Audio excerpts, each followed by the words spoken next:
K is for The Kelly Show.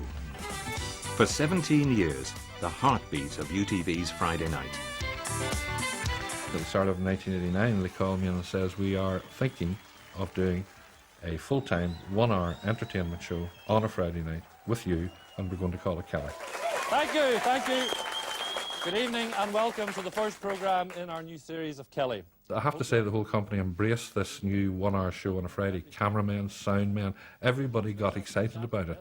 And almost from the kick-off, we opened up in September 1989, and by Christmas of that year, we really had lodged ourselves into the Ulster psyche, we felt. The show was enjoying huge ratings. And after Christmas of that very first run, we then extended the programme from 1 hour to 1.5 hours. You know, we're all used to that baritone noise of a crowd, a football crowd. And what you heard at United when George played was a soprano section. I mean, there were 10,000 girls there. Like 89 wouldn't have been the year of choice to start an entertainment show and to invite celebrities from across the water to come to Belfast. That was hugely difficult at the start. But it worked somehow. It absolutely worked.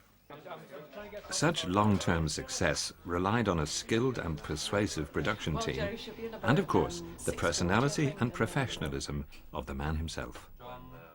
I mean, the programme, they became very adept. First of all, they managed to find people who would come over. And, of course, the persuasions were great because the first answer on the phone was, we'd love to come over, but what about the troubles? And then, you know, the other thing is, it was on a Friday night, and sometimes people would say, look, I work very hard, you know, some entertainment. I work very hard on the weekend, but my weekends are important. And he said, am I going to be stuck in a hotel room on Friday night? So what we made sure was that they were amused. Because the show ended late, there was a bit of, you might say, green room. And if necessary, Jerry and whoever it was, Tom Jones maybe, would go down to the Europa, and Jerry would stay the night, and Tom would stay the night. But these things registered with people, and so that gradually built up. The viewers at home don't know what a great time we have, you know, before the show. It's really good. We have a party. They'd been trying to get Paul Daniels, and Paul was very elusive. So they rang Debbie McGee and said, Debbie, would you come over? And she said, yes, of course. She enjoyed herself and said, why haven't you had Paul on? She said, we can't get hold of him. She said, do you want him next weekend? He'll be over. You've had one going, but where... The one story that sort of defined Kelly for me and defined it over the next 15 or 16 years was the story of Brian Keenan, the Belfast hostage who was held in Beirut for 5 years. Brian had been held for a couple of years by this stage, and his two sisters were trying to build up a bit of support for him.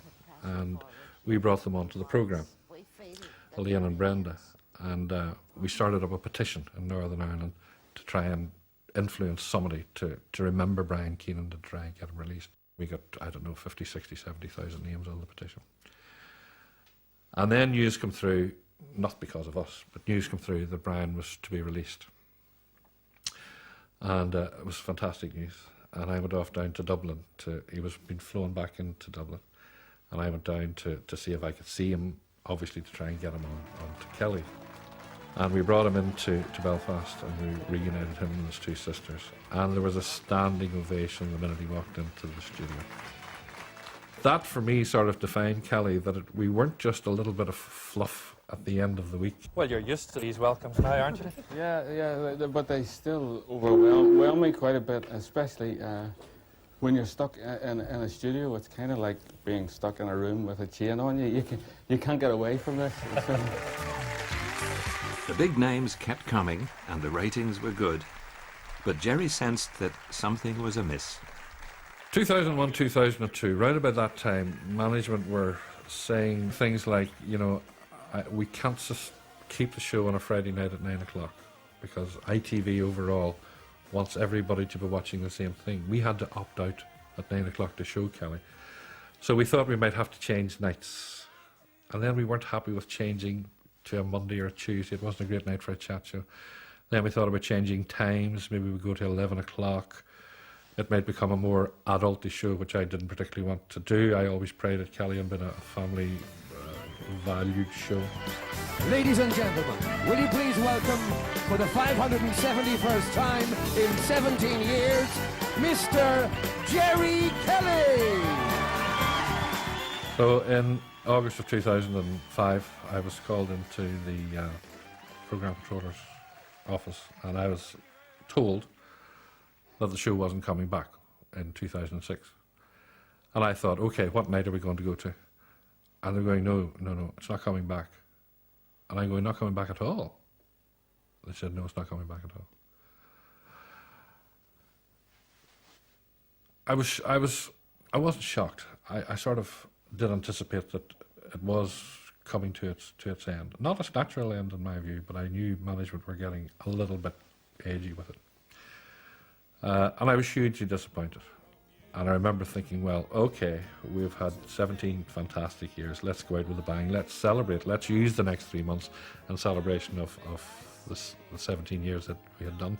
And that's precisely what we did. And we were given carte blanche for the last show in December 2005. I wasn't allowed near it. I wasn't allowed to get involved with guests. The producer and the researchers and all took the programme over, and they had it as a surprise for me as much as it was for the audience. And we had over 2 hours of it. Was a fantastic tribute, and it wasn't a personal thing. I've never treated Kelly as a personal thing. This to me was a celebration of what we had achieved as programme makers, as a company of 17 years through very difficult times in Northern Ireland, and what we'd achieved in those 17 years and the success that we achieved. And it was a fitting celebration and a fitting end to a programme. And did it here